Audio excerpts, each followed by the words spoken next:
আমরা তাহলে SN2 reaction করছিলাম, সাবস্টিটিউশন নিউক্লিওফিলিক বায়োমলিকুলার।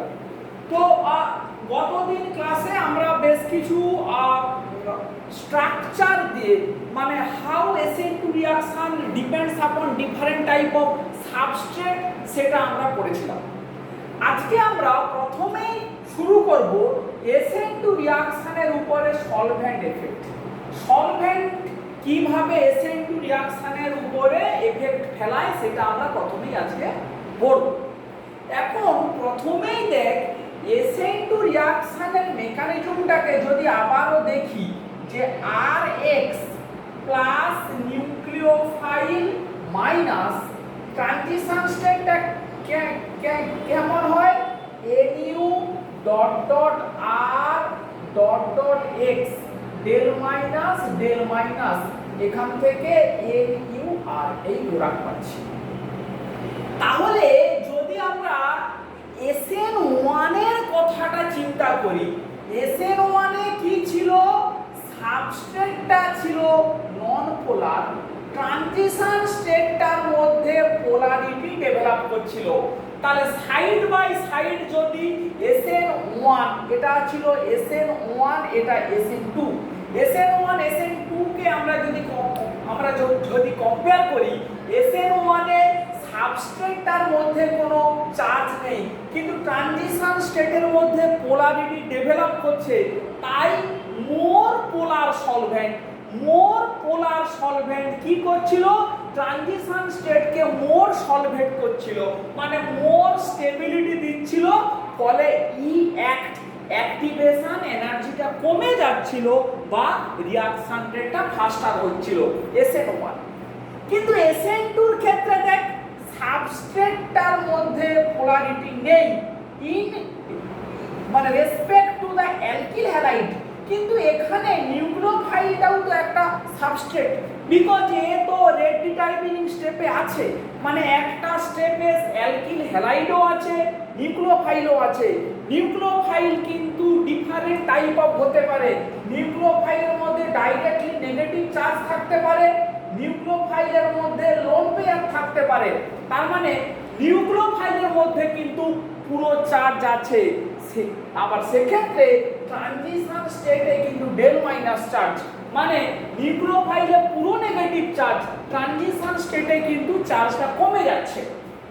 ফলে SN2 রিঅ্যাকশনের ক্ষেত্রে এই পোলার আর নন পোলার এই সলভেন্ট ডিফারেন্স, পোলার এবং নন পোলার এই ধরনের সলভেন্ট ডিফারেন্স কিন্তু কোনো এফেক্ট ফেলবে না, মানে এটা খুব মানে ড্রামাটিক কোনো কিন্তু SN2 এর উপরে কোনো এফেক্ট নেই।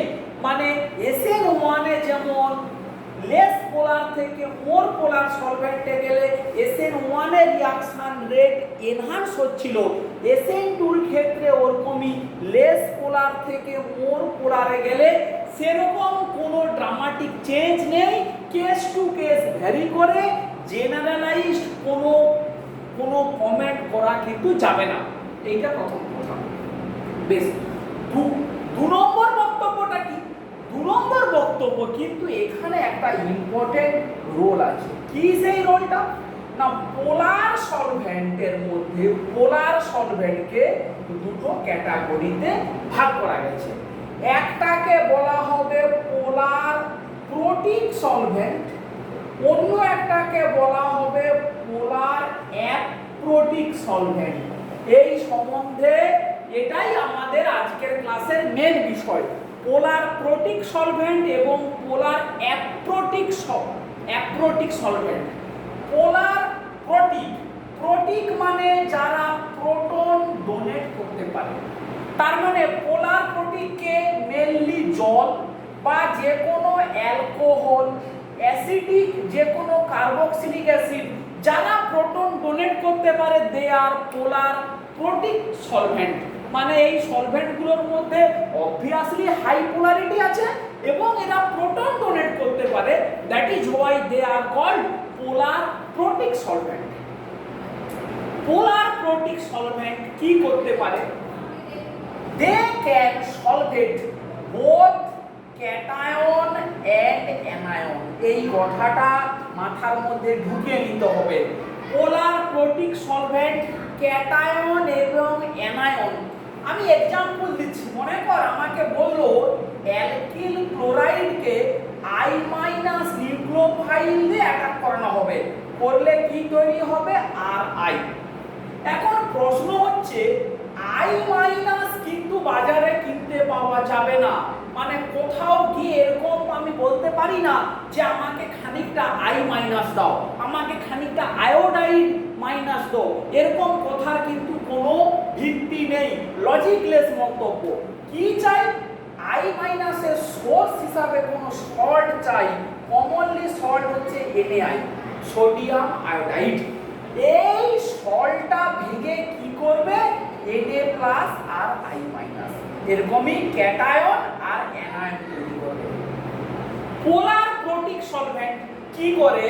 ক্যাটায়নকেও সলভেট করে, অ্যানায়নকেও সলভেট করে।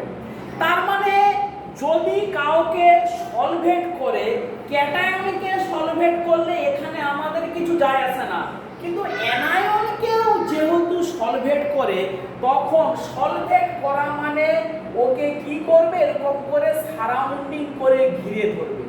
যদি সলভেন্ট অ্যানায়নকে ঘিরে ধরে, তাহলে ওর অ্যাটাক করার, এই যে ব্যাক সাইড অ্যাপ্রোচ করার, ওর যে নিউক্লিওফাইল হিসাবে কাজ করাটার এফেক্ট কিন্তু কমে যাবে। It will lost its activity as a nucleophile, as solvent solvated it. Solvent ওকে কি করে? কেজ করে, খাতার মানে খাঁচার মতো ঘিরে ধরে। তাহলে সেই জন্য পোলার প্রোটিক সলভেন্টে SN2 রেট মোটামুটি একটু কমেই যায়। কিন্তু আসল কথা, পোলার অ্যাপ্রোটিক সলভেন্ট কারা?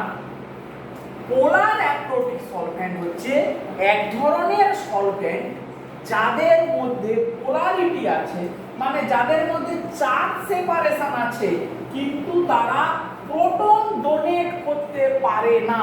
দে are called polar aprotic solvent. আবারও বলছি, পোলার অ্যাপ্রোটিক সলভেন্ট, পোলার অ্যাপ্রোটিক সলভেন্ট কারা? সলভেন্টের মধ্যে পোলারিটি আছে, can't donate proton, can't donate proton, proton donate করতে পারে না, তারাই হচ্ছে পোলার অ্যাপ্রোটিক সলভেন্ট। গোটা তিনেক এক্সাম্পল যেন মুখস্থ থাকে। 1 নম্বর হচ্ছে DNF, 2 নম্বরে হচ্ছে DMSO, 3 নম্বরে হচ্ছে HMPA। এই তিনটে সলভেন্টের নাম যেন মুখস্থ থাকে। দে আর commonly used in organic chemistry as a polar aprotic solvent. DMF এর পুরো নাম হচ্ছে ডাইমিথাইল ফরমামাইড, ডাইমিথাইল ফরমামাইড।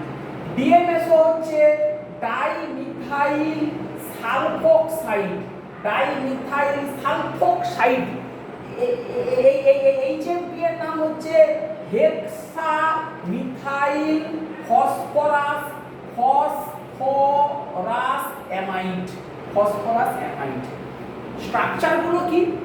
ফরমামাইড, ফরমামাইড আমি ভেঙে দেখাচ্ছি। এটা হচ্ছে ফর্মিক অ্যাসিড, সবাই জানিস। এর অ্যামাইডের স্ট্রাকচার কেমন? NH2, এটা হচ্ছে ফরমামাইড। আর ডাইমিথাইল ফরমামাইড মানে হচ্ছে এই দুটো হাইড্রোজেনকে রিপ্লেস করে দুটো মিথাইল, HC ডবল বন্ডেড ও NMe। এই সলভেন্টটাই হচ্ছে DMF, ডাইমিথাইল ফরমামাইড, Me2NCH2। এই রকমই হচ্ছে structure dimethyl formamide. DMSO dimethyl sulfoxide কেমন? Me double bonded O, dimethyl sulfoxide. Hexamethylene phosphorus amide, PO NH2, এটা হচ্ছে ফসফরাস ফরমাইট, এই দুটো হাইড্রোজেন এই দুটো H কে সরিয়ে যদি মিথাইল করে দেই NMeMe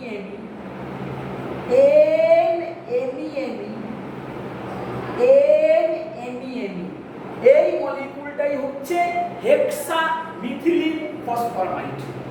এরা কি ফর্মে থাকে?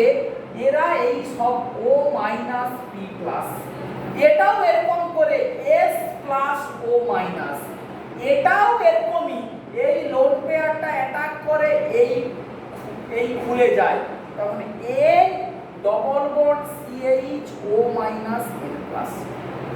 এরা সবাই এরকম করে চার্জ সেপারেটেড হয়ে থাকে, ফলে বুঝতেই পারছিস এরা এইভাবে পোলার স্ট্রাকচার হয়, কিন্তু এরা কেউ প্রোটন ডোনেট করতে পারে না, পোলার অ্যাপ্রোটিক সলভেন্ট। এবারে এদের মেন কাজ কি? একবারে কান খাড়া করে শুনে নে, এদের মেন কাজ হচ্ছে দে ক্যান সলভেট ক্যাটায়ন অনলি। এরা শুধুমাত্র ক্যাটায়নকে সলভেট করতে পারে, অ্যানায়নকে সলভেট করতে পারে না। ক্যাটায়নকে যেমন সলভেট করে, মানে NaI এর উপরে যদি DMF দেওয়া হয়, DMF সলভেন্ট শুধু সোডিয়াম প্লাস একে সলভেট করবে কে? DMF, কিন্তু I মাইনাস কি থাকবে? ফ্রি থাকবে। I মাইনাস ফ্রি থাকবে। NaI এর উপরে যদি আমি DMSO দিই, DMSO শুধু Na প্লাস কে সলভেট করবে, I মাইনাস ফ্রি থাকবে। পটাশিয়াম আয়োডাইড দিলে K প্লাস কে সলভেট করবে, I মাইনাস ফ্রি থাকবে। এইটাই হচ্ছে মেন বিষয়। তাহলে চিন্তা কর, এবং সলভেট হওয়াটাকে একটু দেখাতে হবে। এই Na প্লাস এর সাথে dot dot oxygen minus CH double bond N, এই একটা DMF সোডিয়ামের সঙ্গে চিলেট করে। আরো একটা দেখা CHO minus double bond N plus. আরো একটা দেখা O minus CHN double bond plus. এই তাহলে এইরকম ভাবে সোডিয়াম প্লাস কে DMF সলভেট করে। যদি আমি DMSO দেখাই, তাহলে এই dot dot O minus S plus NeMe, O minus S plus NeMe, O minus S plus NeMe। এই হচ্ছে কি আমার DMSO, এইটা DMF। ঠিক একই রকম ভাবে HMPA O minus P plus. তাহলে এরা এইভাবেই ক্যাটায়নকে সলভেট করে, অ্যানায়নকে সলভেট করতে পারে না, অ্যানায়নটা লেফট ও সলভেট হয় না। তাহলে এবারে এখানে কোশ্চেনটা কিরকমই যায়, একটা যদি একটা নরমাল কোশ্চেন আমরা যদি এরকম করে একটা কোশ্চেন যদি একটু বলি যে কিরকম কোশ্চেনটা দেয়। ধর আমাকে বললো এরকম করে যে মিথাইল আয়োডাইডের উপরে সোডিয়াম অ্যাজাইড দিয়ে রিঅ্যাকশন করানো হচ্ছে।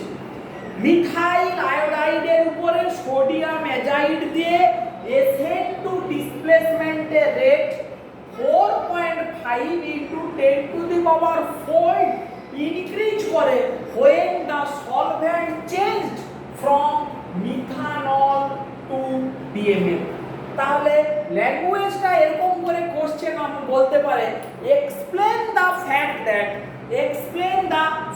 that the SN2 displacement reaction of MEI and sodium azide, rate of SN2 displacement of MEI and sodium azide enhances 4.5 into 10 to the power 4 fold when the solvent change from methanol to DMF।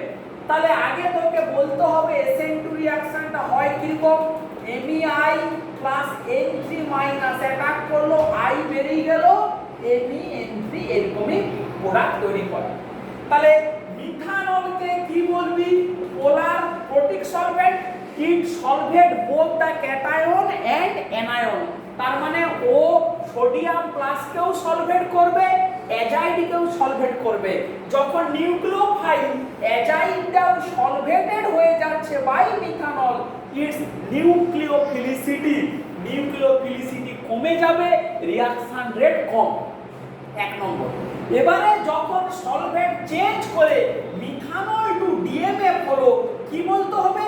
ডিএমএফটা হচ্ছে polar aprotic solvent which can solvate only cation not anion. শুধুমাত্র ক্যাটায়নকেই সলভেট করতে পারে। তার মানে DMF শুধু sodium প্লাসকে solvate করবে, azide minus will be free to react, so its nucleophilicity will enhance significantly. এর নিউক্লিওফিলিসিটি হঠাৎ করে প্রচুর বেড়ে যাবে, so the rate of the SN2 displacement enhances by 10,000 fold, এত ফোল্ড বেড়ে যায়। এই রকমই কোশ্চেন দেয়, এইগুলোকে আমাদের তাহলে একটু ধারণার মধ্যে আনতে হবে। বেশ, এইটা একটা পার্ট গেল। এরপরে যে পার্টটা নিয়ে আজকে আমরা কথা বলবো, একটু আমাদের পরিচিত একটা পার্টিকুলার ফ্যাক্ট আমরা একটু বিশ্লেষণ করার চেষ্টা করব। কি সেই ফ্যাক্ট? না, এই রকমই একটা কম্পাউন্ড CH2Br কে পিরিডিন দিয়ে রিঅ্যাকশন হচ্ছে করানো। পিরিডিনটা নিউক্লিওফাইল। তাহলে কি মানে সাবস্ট্রেটটা কি? না, সাবস্ট্রেটটা হচ্ছে প্যারা সাবস্টিটিউটেড। প্যারা সাবস্টিটিউটেড কি সাবস্টিটিউশন এখনো বলছি না, প্যারা সাবস্টিটিউটেড বেনজাইল ব্রোমাইড, এই হচ্ছে কি আমার সাবস্ট্রেট। তাকে নিউক্লিওফাইল দিয়ে SN2 ডিসপ্লেসমেন্ট করা হচ্ছে। নিউক্লিওফাইল দিয়ে SN2 ডিসপ্লেসমেন্ট করা হচ্ছে। মানে এই যে ডিসপ্লেসমেন্টের ফলে যে প্রোডাক্টটা হবে তৈরি, সেটা এরকমই। এই যে পিরিডিনের স্ট্রাকচার হচ্ছে এরকমই। এইটা পিরিডিন অ্যাটাক করবে, Br বেরোবে, CH2N, এই প্রোডাক্ট তৈরি হবে N+, এই প্রোডাক্টটা হবে। বেশ, এখন কোশ্চেন হচ্ছে এই রিঅ্যাকশনের রেট মানে কম্পেয়ার করতে বলছে। জেড যদি মিথাইল হয় আর জেড যদি টারশিয়ারি বিউটাইল হয়, এই দুটো ক্ষেত্রে রিঅ্যাকশনের রেট কেমন হবে, কার ক্ষেত্রে রেট বেশি হবে, সেইটা আমাকে ব্যাখ্যা করতে চাই। একবার জেড মিথাইল, একবার জেড টারশিয়ারি বিউটাইল। এবারে দেখ, এবারে ধীরে ধীরে আমরা থিওরিটিক্যাল বক্তব্য থেকে real statement, case to case কিভাবে চেঞ্জ হয় দেখ। এবারে আস্তে আস্তে আমরা SN2 রিঅ্যাকশনের মেকানিজম নিয়ে আবার একটু কথাবার্তা বলবো। কি কথাবার্তা বলবো?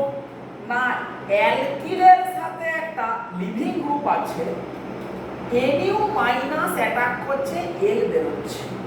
আমরা ট্রানজিশন স্টেটের স্ট্রাকচারটা কি মানে কিরকমই ড্র করেছিলাম, এই রকমই ড্র করেছিলাম।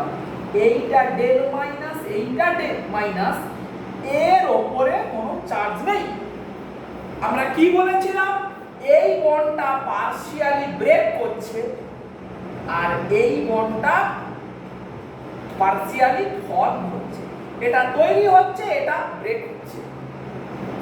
এখন ঠান্ডা মাথাতে ভাব, এ দুটো বন্ড ভাঙা এবং বন্ড গড়া, দিস ব্রেকিং দিস মেকিং, এরা কি ইকুয়াল এক্সটেন্ডে হতে পারে? মানে এরকম কি মানে কখনো হতে পারে যে এই বন্ডটা যে রেটে ব্রেক করছে আর এই বন্ডটা যে রেটে তৈরি হচ্ছে, কথাটা ভালো করে শোন, এ বন্ডটা যে রেটে ব্রেক করছে, এ বন্ডটা যে রেটে তৈরি হচ্ছে, দুটোর রেট কি সমান হবে সব সময়? এরকম কি কোনো গ্যারান্টি আছে? উত্তরটা হচ্ছে না। এরকম কোনো গ্যারান্টি নেই যে এই বন্ডটা যে রেটে ব্রেক করবে এই বন্ডটা সেই রেটেই তৈরি হবে এরকম কোনো গ্যারান্টি নেই। কেন গ্যারান্টি নেই? তার এই কারণে এই বন্ডটা কি রেটে ভাঙবে সেইটা ডিপেন্ড করছে এইখানে লিভিং গ্রুপটা কেমন। লিভিং গ্রুপটা মানে লিভিং গ্রুপ যদি স্টেবল হয় মানে এল বেরিয়ে কি হবে এল মাইনাস, যদি এইটা স্টেবল হয় তবে এই বন্ডটা তাড়াতাড়ি ব্রেক করতে চাইবে, ফলে বন্ড ব্রেকিং এর রেট ফাস্টার হবে।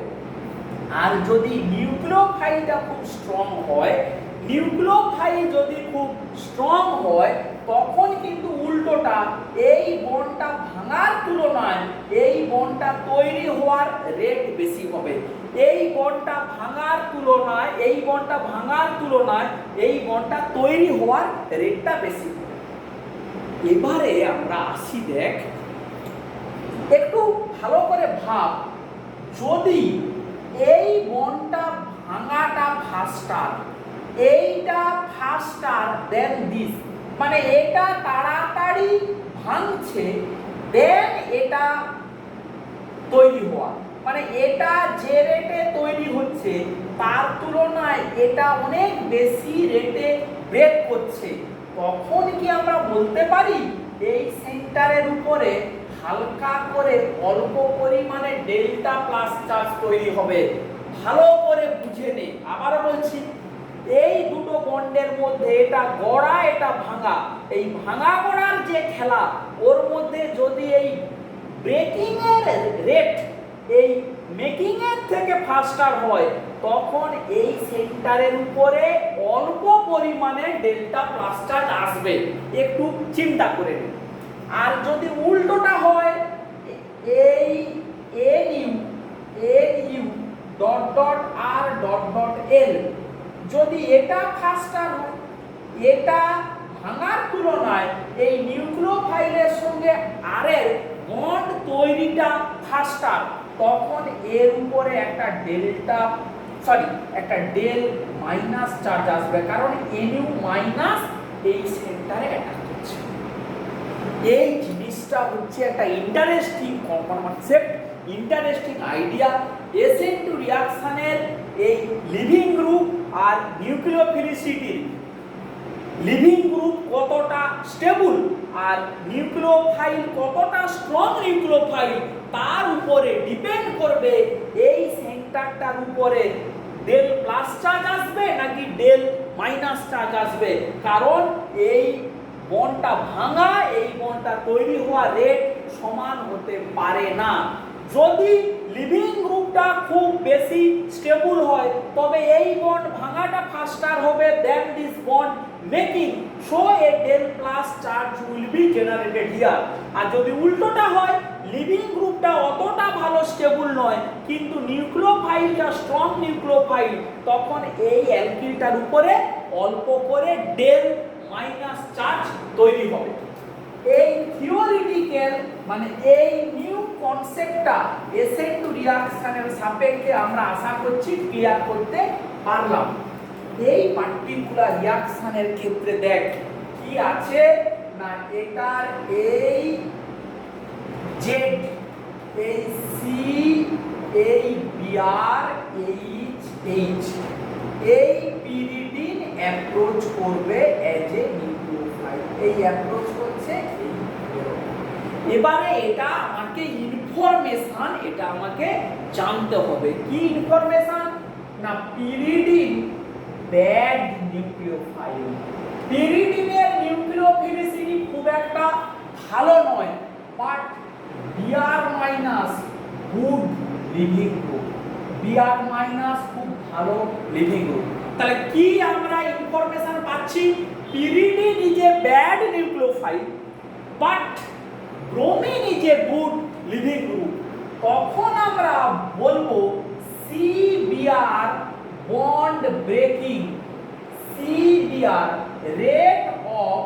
rate of CBR bond breaking must be greater than rate of C pyridine bond making। C pyridine C এর সাথে পিরিডিনের বন্ড মেকিং এর যে রেট ওর থেকে সি এর সঙ্গে বিআর এর বন্ড ব্রেকিং এর রেট ফাস্টার হবে। Rate of CBR bond breaking must be greater than rate of C pyridine bond making. এটাকে কেমিস্ট্রির ভাষায় বলবো CBR bond breaking. CBR bond breaking precedes over C pyridine bond making. এই bond making এর তুলনায় bond ব্রেকিংটা faster. So transition স্টেটে আমরা বলতে পারি কার্বনের উপরে একটা ডেল্টা প্লাস চার্জ ক্রিয়েট হবে। তাহলে ট্রানজিশন স্টেটটা যদি আমরা ড্র করতে পারি, এই জেড, এই সি, এই বিআর, এই এন, এই রকমই এটা এই এইচ এইচ এর উপরে ডেল প্লাস চার্জ, এইটা ফাস্টার। সিবিআর বন্ড ব্রেকিংটা ফাস্টার। তাহলে এবারে আমরা কোন কেমিক্যাল রিঅ্যাকশনের রেট আলটিমেটলি কিসের উপরে ডিপেন্ড করবে? না, তার ট্রানজিশন স্টেটের স্টেবিলিটির উপরে ডিপেন্ড করবে। তাহলে আমরা প্রথমে এস্টাবলিশ করতে পারলাম যে এখানে ট্রানজিশন স্টেটের নেচারটা কি হবে, সেটা আমরা এস্টাবলিশ করতে পারছি। কি নেচার হবে? না, এই বেঞ্জাইলিক পজিশন যে কিনা নিউক্লিওফিলিক সেন্টার তার উপরে একটা ডেল্টা প্লাস চার্জ ক্রিয়েট হবে। তাহলে আমরা বলতে পারি এখন এই ডেল প্লাস চার্জটা ট্রানজিশন স্টেটের এই ডেল প্লাস চার্জটা যত বেশি স্টেবল হবে সে রিঅ্যাকশনের অ্যাক্টিভেশন এনার্জি তত কম হবে বা রিঅ্যাকশনটা ফাস্টার হবে। তাহলে এইবারে তোরা অলরেডি সেমিস্টার 1 এ শিখেছিস প্রিন্সিপল অফ ভিনিওলজির দ্বারা এই ডেল প্লাস এটা মিথাইল একটা ট্রানজিশন স্টেট। এবারে তোদের চেনা ছকে বাঁধা এই ডেল প্লাস এখানে সি, এই CH3 CH3 কোন ডেল প্লাসটা বেশি স্টেবল এবারে তোদের চেনা ছক। তাহলে এই ডেল প্লাসের পাশে মিথাইল আছে বাই প্রিন্সিপল অফ ভিনিওলজি, দুটো double bond conjugated double bond বা রেজোনেন্স করলে ডেল প্লাস চার্জটা এখানে আসবে। তাকে স্টেবিলিটি কে দেবে? তিনটে হাইপার কনজুগেটিং হাইড্রোজেন, যেটা আমরা আগে অলরেডি পড়েছি। এই ডেল প্লাস চার্জ বা রেজোনেন্স করলে এই কার্বনের উপরে del plus charge will be stabilized by these three hyper conjugating hydrogen, but here this del plus charge যদি এটা রেজোনেন্স করে এখানে আসবে এই কার্বনের উপরে কোনো হাইপার কনজুগেটিং হাইড্রোজেন নেই। there is no such hyper conjugating hydrogen। আমরা যেটা সেমিস্টার 1 এ প্রিন্সিপল অফ ভিনিওলজিতে ব্যাখ্যা করেছি, যেটাকে আমরা বলেছিলাম কি এফেক্ট না হাইপার কনজুগেশন করতে গিয়ে আমরা সেই টার্মটা বলেছিলাম, একটু খেয়াল করবি। তাহলে সেইটা অ্যাপ্লাই করলে এই মিথাইল প্যারা পজিশনে মিথাইল সাবস্টিটিউয়েন্ট থাকলে সেই ট্রানজিশন স্টেটটা বেশি স্টেবল বা তার অ্যাক্ট কম হবে। ফলে প্যারা মিথাইল বেঞ্জাইল ব্রোমাইডের সঙ্গে পিরিডিনের SN2 ডিসপ্লেসমেন্টটা ফাস্টার হবে কম্পেয়ার টু প্যারা টারশিয়ারি মিথাইল বেঞ্জাইল ব্রোমাইড। তার আশা করছি আমরা এটাকে বোঝাতে পারলাম কিভাবে হাইপার কনজুগেশন দিয়ে এই এসেন রিঅ্যাকশনটাকে এক্সপ্লেন করা যায়। ঠিক একই রকম আরো একটা প্রবলেম দেয়, ঠিক একই রকমই একটা প্রবলেম। সেখানে সাবস্ট্রেটটা কি রকমই, সেখানে সাবস্ট্রেটটা হচ্ছে প্যারা সাবস্টিটিউটেড বেঞ্জাইল ক্লোরাইড। এই প্যারা সাবস্টিটিউটেড বেঞ্জাইল ক্লোরাইডকে I মাইনাস নিউক্লিওফাইল দিয়ে অ্যাটাক করানো হচ্ছে। I মাইনাস নিউক্লিওফাইল দিয়ে অ্যাটাক হচ্ছে করানো। এই জেডটা কি, জেডটা একবার হচ্ছে নাইট্রো আবার একবার হচ্ছে মিথাইল। তাহলে SN2 ডিসপ্লেসমেন্ট রেট কম্পেয়ার করো প্যারানাইট্রো বেঞ্জাইল ক্লোরাইড আর প্যারামিথাইল বেঞ্জাইল ক্লোরাইড, এরকম দুটো সাবস্ট্রেটকে I মাইনাস দিয়ে নিউক্লিওফিলিক অ্যাটাক হচ্ছে করানো, তার রেট কম্পেয়ার করো। তাহলে এখানে আমাকে কি বলতে হবে, কার্বন ক্লোরাইডটা হচ্ছে লিভিং গ্রুপ আর কার্বনের সঙ্গে I হচ্ছে বন্ড তৈরি হবে। আমাকে কি জানতে হবে, I মাইনাস গুড নিউক্লিওফাইল। কেন গুড নিউক্লিওফাইল, আমরা একটা দুটো ক্লাস পরে এটা পড়বো, আপাতত এটাকে অ্যাকসেপ্ট করে নেই যে I minus is a very good nucleophile, but Cl minus bad living group, Cl minus bad living group. ঠিক উল্টোটা, এখানে লিভিং গ্রুপটা বাজে, নিউক্লিওফাইলটা ভালো। তাহলে আমরা বলতে পারি CI বন্ড মেকিং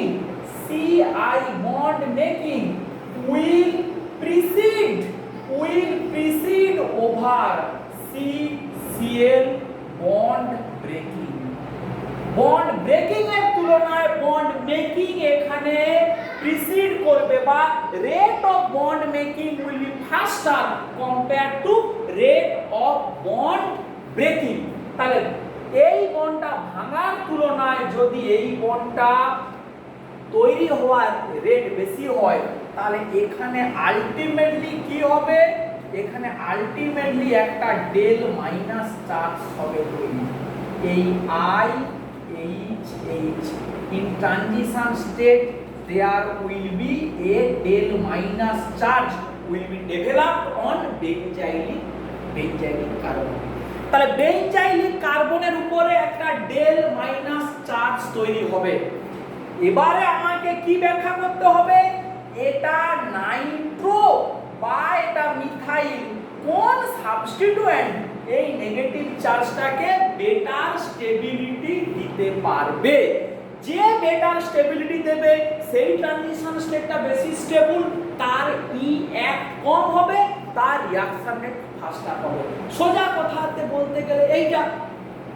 তাহলে কি দাঁড়ালো না, আমরা এটা অবভিয়াসলি জানি যে নাইট্রো গ্রুপের মাইনাস আর এফেক্ট আছে O মাইনাস N প্লাস, এই সি এর উপরে বেঞ্জাইলিক পজিশনে নেগেটিভ চার্জ এইভাবে রেজোনেন্স করে নাইট্রোর ভেতরে স্টেবিলিটি পেতে পারে। তাহলে প্যারানাইট্রো সাবস্টিটিউশনটাই এই ট্রানজিশন স্টেটটাকে বেটার স্টেবিলিটি দেবে, তার E1 কম হবে বা রিঅ্যাকশন রেটটা ফাস্টার হবে। তাহলে এইটা আমরা পড়লাম।